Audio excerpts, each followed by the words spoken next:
भारत के प्राचीन इतिहास की गाथा केवल एक देश की कहानी नहीं है, बल्कि यह संपूर्ण मानवता के विकास का एक जीवंत अध्याय है।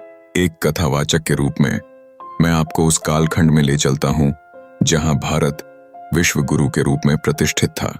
विश्व पटल पर प्राचीन भारत की भूमिका। प्राचीन भारत का विश्व में वही स्थान है जो शरीर में आत्मा का होता है। इसने न केवल ज्ञान दिया, बल्कि जीने की कला और मानवता को एक नई दिशा प्रदान की। ज्ञान और शिक्षा का वैश्विक केंद्र, the global hub of learning. प्राचीन भारत में तक्षशिला और नालंदा जैसे विश्वविद्यालय थे, जो आधुनिक विश्व के ऑक्सफोर्ड और हार्वर्ड से भी कहीं आगे थे। वैश्विक प्रभाव। चीन, जापान, तिब्बत और मध्य पूर्व से छात्र यहाँ दर्शन, आयुर्वेद और खगोल विज्ञान सीखने आते थे। भारत ने विश्व को शून्य, जीरो और दशमलव प्रणाली दी, जिसके बिना आधुनिक गणित और विज्ञान की कल्पना भी असंभव है। अध्यात्म और दर्शन की जननी, mother of spirituality and philosophy. Bharat ने विश्व को केवल वस्तुएं नहीं, बल्कि विचार दिए। वे किसी के काम। बौद्ध धर्म। भारत से निकलकर यह धर्म पूरे एशिया, चीन, जापान, श्रीलंका, दक्षिण पूर्व एशिया में फैल गया, जिसने वहां की संस्कृति और राजनीति को नया आकार दिया। योग और ध्यान। आज पूरा विश्व जिस मानसिक शांति की खोज में योग को अपना रहा है, उसकी जड़ें हजारों वर्ष पुराने भारतीय वेदों और उपनिषदों में हैं। विज्ञान और चिकित्सा में अग्रणी, Pioneer in science and medicine.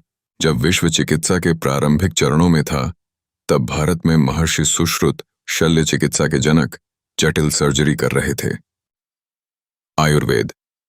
यह विश्व की सबसे प्राचीन और वैज्ञानिक चिकित्सा पद्धति है, जिसने यूनानी, ग्रीक और अरबी चिकित्सा पद्धतियों को गहरे स्तर पर प्रभावित किया। धातु विज्ञान। दिल्ली का लौह स्तंभ, आयरन पिलर, इस बात का प्रमाण है कि प्राचीन भारतीयों को ऐसी धातु बनाने का ज्ञान था जिसमें जंग नहीं लगता, जो आज भी वैज्ञानिकों के लिए शोध का विषय है। आर्थिक महाशक्ति और व्यापार, इकोनॉमिक सुपर पावर। रोमन साम्राज्य से लेकर दक्षिण पूर्व एशिया तक भारतीय मसालों, रेशम, सिल्क और मलमल की भारी मांग थी। सोने की चिड़िया।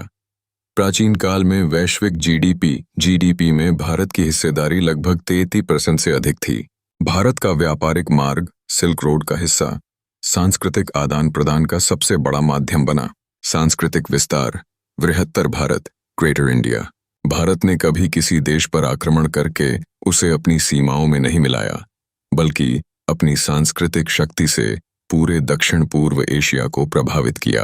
कंबोडिया का अंकोर वाट मंदिर और इंडोनेशिया का बोरोबुदुर स्तूप इस बात के जीवंत प्रमाण हैं कि भारतीय कला, वास्तुकला और धर्म का प्रभाव सीमाओं के पार तक था।